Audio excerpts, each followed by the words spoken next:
Third পার্টির situation check করে নিচ্ছি। থার্ড পার্টির এনার্জি কি আছে এই মুহূর্তে তোমার পার্টনারের জন্য। থার্ড পার্টির এনার্জি কি আছে, 8 অফ সোর্ডস। থার্ড পার্টির এনার্জি কি আছে তোমার পার্টনারের জন্য, 8 অফ পেন্টাকলস। আর তোমার পার্টনারের এনার্জি কি আছে থার্ড পার্টির জন্য, জাজমেন্ট।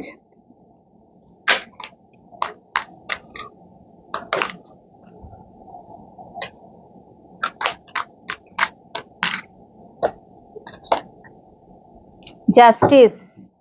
আর বটমে হচ্ছে ডেথ। সো ডেথটা হচ্ছে দুজনের কমন এনার্জি, 10 অফ পেন্টাকলসও আছে। তো ডেথটা হচ্ছে দুজনের কমন এনার্জি। 10 অফ পেন্টাকলসটা এই কারণেই দেখালাম কারণ এটা হচ্ছে মানে ম্যাক্সিমামই তুমি ম্যারিড পার্সনের সাথে ডিল করছো। তো সেই মানুষটি বা তোমরা যদি ম্যারিড হও, তোমাদের মাঝখানে সেই মানুষটি যেই হোক না কেন, এখন এই মুহূর্তে রিলেশনশিপটা একদম এন্ডিং এর পর্যায়ে, শেষের পর্যায়ে। এবং সেই রিলেশনশিপটাকে বাঁচানোর জন্য সে কিন্তু, থার্ড পার্টির যা এনার্জি, সে কিন্তু তোমার পার্টনারকে ফেরাবার জন্য প্রচুর চেষ্টা করছে। দেখো কর্মা সে তো ফেস করছে, নাম্বার 8-এর কার্ড দুটো এসছে এবং এখানে সবকটা কার্মিক কার্ড এসছে, ঠিক আছে, জাজমেন্ট, জাস্টিস, ডেথ, ঠিক আছে। সো এই সব কার্মিক কার্ডগুলো, এখানেও কার্মিক এনার্জি। সো বলেই দিচ্ছে যে স্ট্রং কার্মিকের সাথে তোমার পার্টনার ডিল করছে, তো মুক্তি কিন্তু এত সহজে নেই।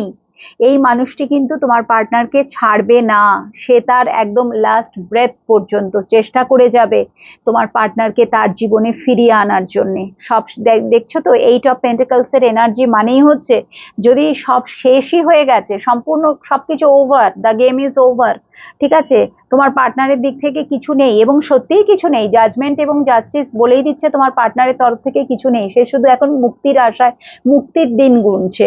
তার আর ভালো লাগছে না, ওই চলতে হয় চলছে, সংসার চালাতে হয় চালাচ্ছে, ঠিক আছে। বাট ডেথ যেখানে সবকিছু এন্ডিং বোঝাচ্ছে, সেখানে ও কিন্তু নিউ বিগিনিং এর কথা ভেবে যাচ্ছে। থার্ড পার্টি যে করেই হোক আবার, মানে আবার শূন্য থেকে শুরু করছে।